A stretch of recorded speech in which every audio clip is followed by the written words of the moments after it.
Dak Prescott, eligible for a contract extension. Ezekiel Elliott, eligible for a contract extension. Oh, and the guy that you gave up a first-round pick for in this year's draft, Amari Cooper, also eligible for a contract extension. Who gets the extension first, in your opinion, of the three? Well, and you have Byron Jones, too, and who's working on a fifth-year option. Right. And all four of those guys and if you can throw DeMarcus Lawrence in there, those five guys at their positions are going to be among the highest-paid players when it's all said and done, among the highest-paid players at their positions in the NFL. So they're going to have a lot of money going out here over the short term. This is, all these – they're not under pressure to do them because with Dak and Zeke, they have them under contract, obviously, for a little bit longer with 50 years options and franchise tags and all that they can use. But they want to get them done. They want to reward the players. They feel like they've done a good job and have bright futures for the Cowboys.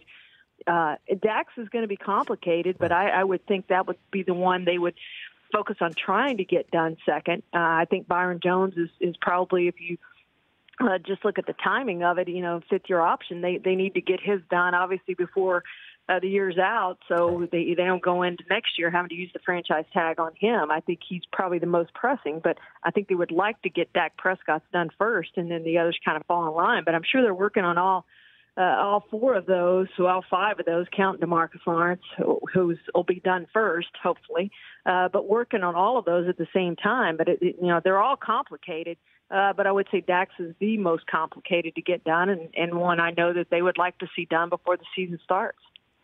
At Pro Football Talk, Charean Williams joining the Rich Eisen show, Kirk Morrison filling in for Rich.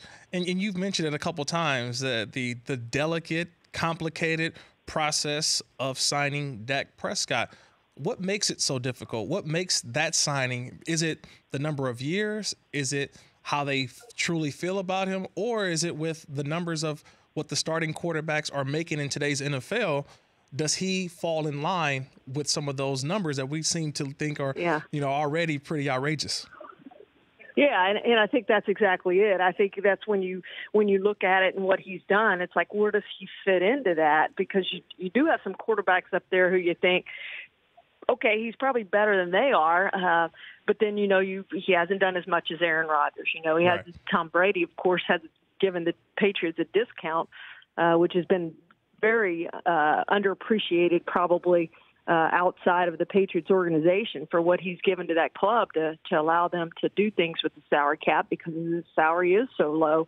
So I don't know that you compare him to him, and Dak has said that. But, just where does he fit into that? How much has he done? What kind of future does he have? What kind of quarterback is he truly going to be? And how much is he worth? And, as you pointed out, I mean, the going rate for quarterbacks, the market is probably going to pay him more than people are going to think. I think it's going to be toward $30 million. I don't know if he'll get over $30 million, but I think it's going to be upwards of $20 million toward $30 million at least when that thing's done, with a lot of guaranteed money. And that's just what the market is and what it pays, and it's certainly going to affect the Cowboys' salary cap.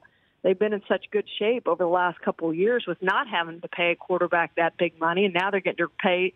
As I said, all five of these guys are going to be among the highest-paid players at their positions when it's all said and done over the next however many months it's going to take to get all these deals done, and that's just going to take a big piece out of your salary cap, and they're going to have to go cheap on some other things. The Rich Eisen Show, weekdays at noon Eastern on Audience.